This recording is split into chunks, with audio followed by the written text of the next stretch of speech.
السلام علیکم ورحمۃ اللہ وبرکاتہ۔ بسم اللہ الرحمن الرحیم، نحمدہ ونصلی ونسلم علی رسولہ الکریم، اما بعد۔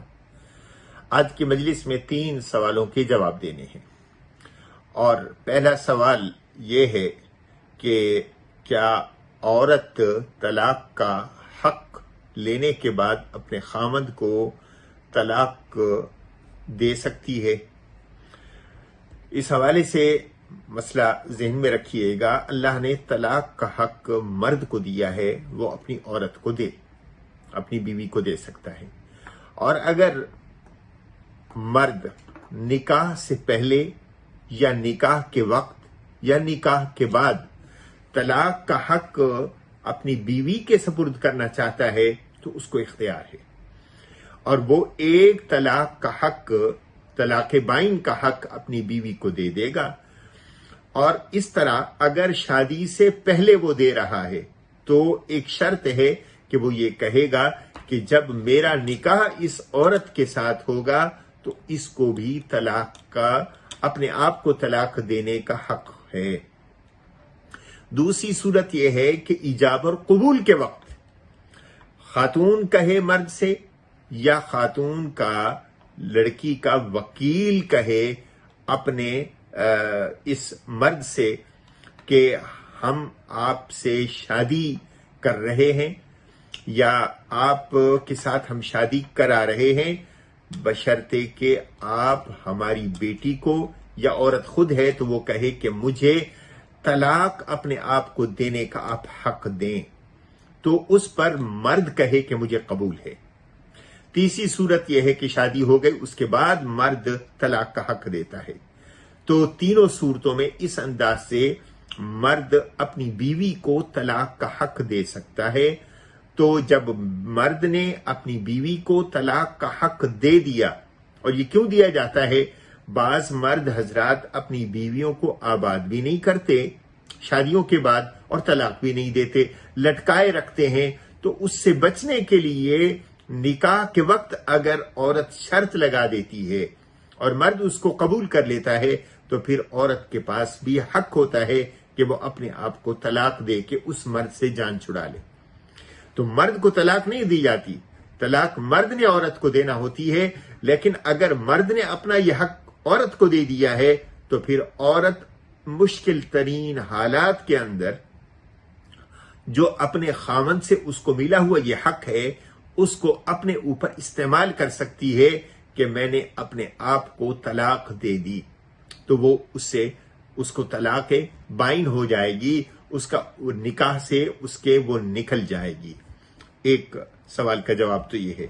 دوسرا سوال یہ ہے کہ میرے شوہر نہ کوئی کام کرتے ہیں، نہ بچوں کی دیکھ بھال میں مدد کرتے ہیں، نہ ہی گھر کے کام کاج میں، سارا دن یوٹیوب دیکھتے ہیں، یا پھر یور لانگ یا چمسا چوئی میں دوستوں کے ساتھ گھومتے پھرتے ہیں، اور شدید خواہش سے کہ میں اپنے شوہر کو ماروں تاکہ دل کو تھوڑا سکون ملے۔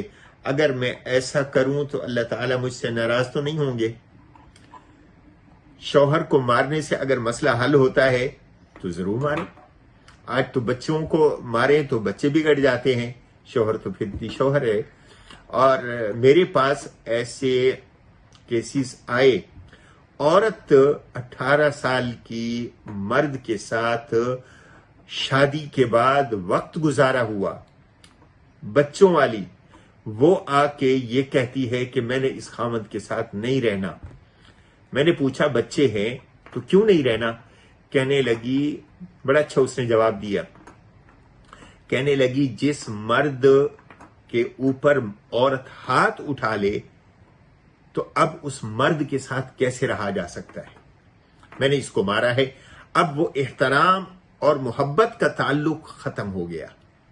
اور ویسے بھی جب بچوں کے لیے کہا جاتا ہے مار نہیں پیار، تو شوہر اور بیوی کا جو تعلق ہے وہ احترام اور محبت کا تعلق ہے، اور جب یہ احترام اور محبت کا تعلق ختم ہو جاتا ہے تو پھر رشتے نہیں چلتے۔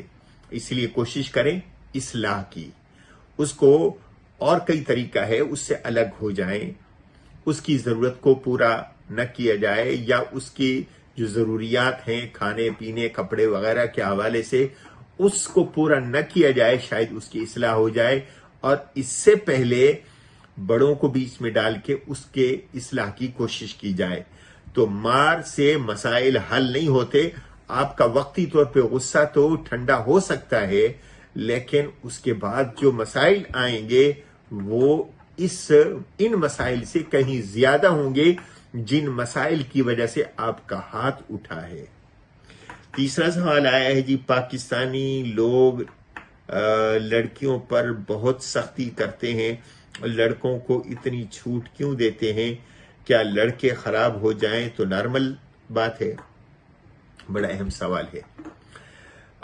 کسی نے ایک بزرگ سے پوچھا کہ کیا طوائف جو عورتیں ہوتی ہیں جو یہ دھندا کرتی ہیں، کیا ان کی نماز جنازہ پڑھی جا سکتی ہے؟ تو انہوں نے کہا کہ اگر ان کی طرف جانے والوں کی جنازہ پڑھی جا سکتی ہے تو ان کی کیوں نہیں پڑھی جا سکتی؟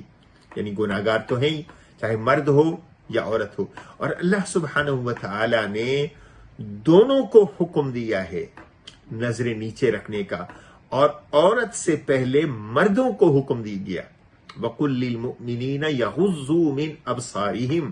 اس آیت کے بعد پھر فرمایا وَقُلْ لِلْمُؤْمِنَاتِ يَغُضُّضْنَ مِنْ أَبْصَارِهِنَّ وَيَحْفَظْنَ فُرُوجَهُنَّ۔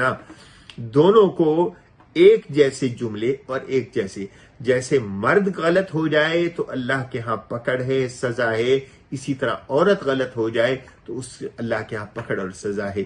یہ نہیں کہ مرد بگڑ جائے تو نارمل بات ہے، عورت بگڑ جائے تو اب ناقابل برداشت ہے۔ نہیں، ناقابل برداشت مرد کے لیے بھی ہے، ناقابل برداشت عورت کے لیے بھی ہے۔ اگر مرد کو معاف کیا جا سکتا ہے تو عورت کو بھی معاف کیا جا سکتا ہے۔ اس لیے فرق اس حوالے سے اللہ نے نہیں کیا، نہ ہی سزا میں کوئی فرق ہے کہ عورت اگر غلطی کرے گی تو اس کو زیادہ سزا دی جائے، مرد غلطی کرے تو اس کو کم سزا دی جائے۔ نہیں، الزانیۃ والزانی فجلدوا کل واحد منہما 100 جلدہ۔ بدکار مرد ہو یا عورت، دونوں کو اللہ نے ایک جگہ ایک ہی کھاتے اور ایک ہی سزا کے ساتھ ذکر کیا۔ اس لیے دونوں کی اصلاح، اور کوئی بھی معاشرہ اس وقت تک صالح ہو ہی نہیں سکتا جب تک کہ یہ دونوں صحیح نہ ہوں، دونوں صالح نہ ہوں، دونوں عفت والے نہ ہوں۔ اگر ایک خراب ہے تو یقیناً ایک خراب ہی اس وقت ہوگا جب مرد اس کی طرف راغب ہوگا، اس کے ساتھ تعلق بنائے گا تو مرد بھی خراب ہو گیا۔ تو ایسا نہیں ہو سکتا کہ آپ کہیں کہ جی فلاں معاشرے کے اندر لڑکیاں خراب ہیں۔ لڑکیاں کیسے خراب ہوں گی؟ لڑکیوں کا لڑکوں سے تعلق ہوگا تو وہ خراب ہوں گی۔ تو لڑکیوں کی طرف نسبت کیوں کریں؟ لڑکیاں ہوں یا لڑکے، گناہ ہوتا ہے، چاہے عورت کرے یا مرد کرے، چاہے لڑکی کرے یا لڑکا کرے۔ اللہ تعالیٰ دونوں کی حفاظت فرمائے۔ اللہ ہمارے نوجوان بچوں اور بچیوں دونوں کو شرم و حیا اور عفت کی زندگی نصیب فرمائے۔ السلام علیکم ورحمۃ اللہ وبرکاتہ۔